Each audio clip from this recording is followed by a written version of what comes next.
আশা করি সবাই ভালো আছেন। তো বন্ধুরা, এখন যে বিষয়টা নিয়ে কথা বলবো তো সেটা হলো মান্নার একটা বিখ্যাত সুপারহিট সিনেমা, যেটার নাম হচ্ছে অশান্ত আগুন, যে ছবিটা রিলিজ করেছিল 2002 সালে।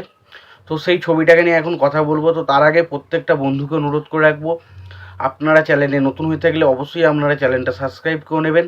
আর যদি আপনাদের ভিডিওটি ভালো লেগে থাকে অবশ্যই লাইক কমেন্ট শেয়ার করতে ভুলবেন না। তো অশান্ত আগুন এটা 2002 সালে রিলিজ করেছে। এই ছবির প্রযোজক হিসেবে কাজ করেছেন আশা প্রোডাকশন হাউস এবং ছবিটার পরিচালক হিসেবে কাজ করেছেন মুস্তাফিজুর রহমান বাবু এবং ছবিটার সঙ্গীতের কাজ করেছেন আহমেদ ইমতিয়াজ বুলবুল এবং ছবিটাতে অভিনয় করেছেন মান্না, সিমলা, মেহেদি, রজ্জাক, ডিপজল সহ আরও অনেকে। তো সেই সিনেমাটা নিয়ে কথা বলবো। তো তার আগে বন্ধুদেরকে একটাই অনুরোধ করবো, চ্যানেলটায় নতুন হয়ে থাকলে অবশ্যই আপনারা চ্যানেলটা সাবস্ক্রাইব করে নেবেন, আর যদি ভিডিওটি ভালো লেগে থাকে লাইক কমেন্ট শেয়ার করে দেবেন।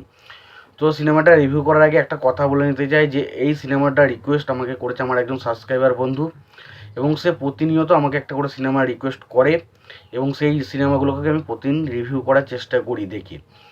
তো এই সিনেমাটার নাম হচ্ছে অশান্ত আগুন, এটাও কিন্তু আমাকে রিকোয়েস্ট করা একটা সিনেমা, এবং সেই সিনেমাটা আমার কেমন লেগেছে সেটাই এখন আপনাদের জানাতে চলেছি। তো দেখুন, মান্নার সিনেমা আর যাই হোক ছবির গল্পগুলো খুব ভালো হতো। তো এই সিনেমার গল্পটাও খুব ভালো। এখানে মান্না সে একজন মানে কী বলবো শিক্ষিত একজন যুবক। তার বাবা ক্যারেক্টারটা হচ্ছে, তার বাবা একজন ওসি, একজন সৎ পুলিশ অফিসার, যে ক্যারেক্টারটা প্লে করেছে রজ্জাক। এবং সে সমস্ত রকম তার বাবা সমস্ত অন্যায়ের কাজ প্রতিশোধ নেয়, বাট সে কিন্তু পুলিশের মধ্যে যেহেতু একটা আইনের মধ্যে তার কাজটা বাঁধা ধরা, তাই সে সব কিছু করলেও কিছু কিছু জিনিস যখন ভুল বলে মনে হলো সে কিন্তু সেটা করতে পারে না। বাট রানার ক্যারেক্টারটা যেখানেই অন্যায় হয় সেখানে তার প্রতিবাদ করতে শুরু করে, এবং একটা টাইমের পর আমরা দেখতে পাই যে রানার ক্যারেক্টারটা এতটাই ক্ষুব্ধ হয়ে পড়ে যে আর কি ডিপ জলের ক্যারেক্টারগুলোর বিরুদ্ধে সে প্রতিশোধ নেওয়ার জন্য একদম ক্ষুব্ধ হয়ে ওঠে। এবং সেই সময় এইসব করতে গিয়ে মানে সাকিব খানের সাথে রজ্জাকের একটা ঝামেলা হয়, এবং সেই সময় রজ্জাক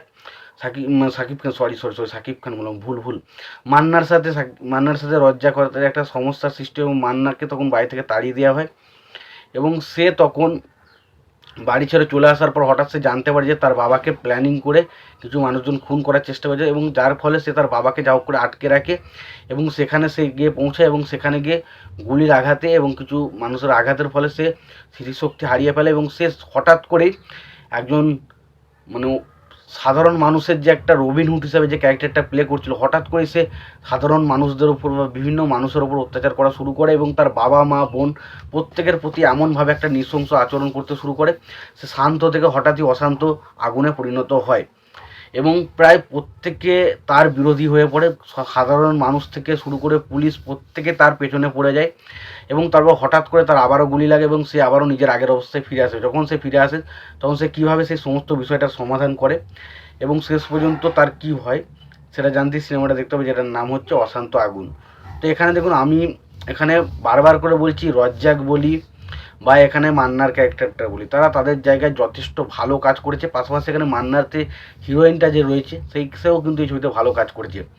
এবং ডিপজলের কথা বলতে হবে, ডিপজল একজন খুবই দুর্দান্ত অভিনেতা, এবং তার ডায়লগ ডেলিভারি অসাধারণ থাকে, এবং সে ডায়লগগুলো বলার মধ্যে একটা ফাঙ্কিনেস থাকে, এবং তার পাশে শুনতে খুব ভালো লাগে।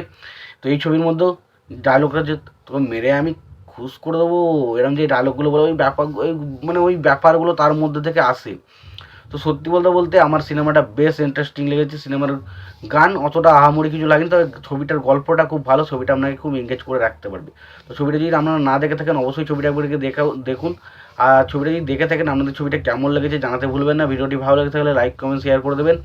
চ্যানেলে নতুন হয়ে থাকলে অবশ্যই আপনারা চ্যানেলটা সাবস্ক্রাইব করে নিয়ে পাশে বেল আইকনটা অবশ্যই প্রেস করে দেবেন। ভালো থাকবেন, সুস্থ থাকবেন, দেখা হচ্ছে পরবর্তীতে।